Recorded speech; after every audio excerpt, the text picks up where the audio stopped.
എറണാകുളം ആലുവ റൂട്ടിൽ വൈദ്യുതി തകരാർ മൂലം ട്രെയിനുകൾ പിടിച്ചിട്ടു. ഏറെ വൈകാതെ ഗതാഗതം പുനഃസ്ഥാപിക്കാനാകുമെന്നാണ് പ്രതീക്ഷയെന്ന് റെയിൽവേ അറിയിച്ചു. പ്രദീപ് ജോസഫ് വിവരങ്ങളുമായി ചേരുന്നുണ്ട്. പ്രദീപ്, എന്താണ് സംഭവിച്ചത്? എറണാകുളം നോർത്ത് സ്റ്റേഷനും ആലുവയ്ക്കും ഇടയ്ക്ക് വൈദ്യുതി തകരാർ മൂലമാണ് ട്രെയിനുകൾ പിടിച്ചിടേണ്ടി വന്നിരിക്കുന്നത്.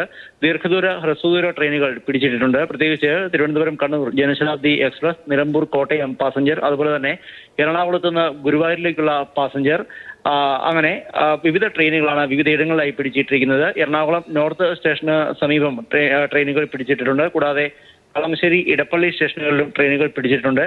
വൈകുന്നേരം സാമാന്യം ശക്തമായ കാറ്റും മഴയും കൊച്ചി നഗരത്തിന്റെ വിവിധ പ്രദേശങ്ങളിൽ ഉണ്ടായിരുന്നു. ഇതേ തുടർന്നാണ് എന്ന് കരുതുന്നു സിഗ്നൽ തകരാറിലായിട്ടുണ്ട്. അതേസമയം എറണാകുളം റൂട്ടിലേക്ക്, ആലുവയിൽ നിന്ന് എറണാകുളം റൂട്ടിലേക്കുള്ള ഗതാഗതം ഭാഗികമായി പുനഃസ്ഥാപിച്ചു എന്നാണ് റെയിൽവേ അറിയിക്കുന്നത്. ഏറെ വൈകാതെ തന്നെ എറണാകുളത്ത് നിന്ന് തൃശൂർ റൂട്ടിലേക്ക്, അതായത് എറണാകുളം ആലുവ സ്ട്രെച്ചിലും ഗതാഗതം പുനഃസ്ഥാപിക്കാനാകും എന്ന് കരുതുന്നു. വൈകുന്നേരം കൂടിയായ സമയത്ത് ട്രെയിനുകൾ വൈകിയതിനെ തുടർന്ന് യാത്രക്കാർക്ക് വലിയ ബുദ്ധിമുട്ടാണ് ഉണ്ടായിരിക്കുന്നത്. പ്രത്യേകിച്ചും നഗരത്തിനടുത്ത് വെച്ചാണ് കേടായിരിക്കുന്നത്. അതുകൊണ്ട് തന്നെ കുറെ യാത്രക്കാർ ട്രെയിനിൽ നിന്ന് ഇറങ്ങി ബസ് മാർഗവും മറ്റും നഗരത്തിലേക്ക് എത്തുന്നുണ്ട്. ഏതാണ്ട് 10-15 മിനിറ്റിനുള്ളിൽ ട്രെയിൻ ഗതാഗതം പഴയ നിലയിൽ പുനഃസ്ഥാപിക്കാനാകുമെന്ന് റെയിൽവേ അറിയിച്ചിട്ടുമുണ്ട്.